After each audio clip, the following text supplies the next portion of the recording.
good that we're starting it early because look at the heat already. In the morning, 8 a.m., 77 degrees. By 10 a.m., you're looking at 81 degrees. It's going to be breezy, but that's not going to keep things cool for you. We have a hot and humid weekend ahead of us.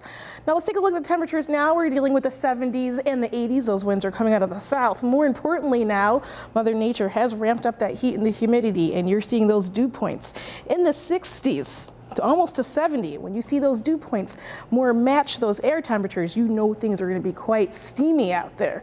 So let me take a little trip back in time. You'll see some pictures here. You'll notice I was gone for a little bit. I took a trip throughout the Southwest, looked at the Grand Canyon, got to see some cacti, went to go see the Hoover Dam, and it's quite a drought out there, and the Colorado River. But I was out with some friends driving around. I noticed there were some differences, and it had to do with heat. Well, when you're in a place like Phoenix, you're seeing those temperatures, 113 degrees, and people go, oh, it's hot, but it's dry heat. Well, it does make a difference. Let me show you what it looks like. You sweat. Yes, when you sweat in a dry heat, that wind blows and it cools things down for you.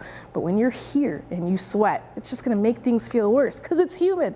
And that sweat has nowhere to evaporate. You're just sweaty and just a little cranky because it causes anger, the heat.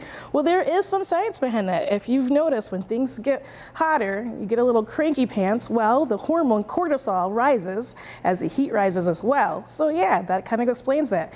You'll also notice, I noticed in that road trip around the desert, there were some GI issues with folks. Some folks had a hard time going and some folks had a hard time keeping it in.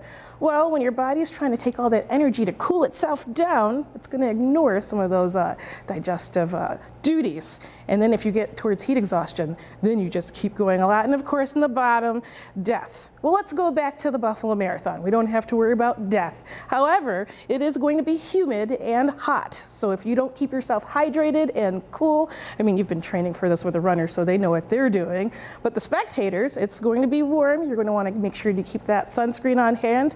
If you're sensitive to the sun, keep a parasol, those little umbrellas with you. Stay hydrated, stay cool, and stay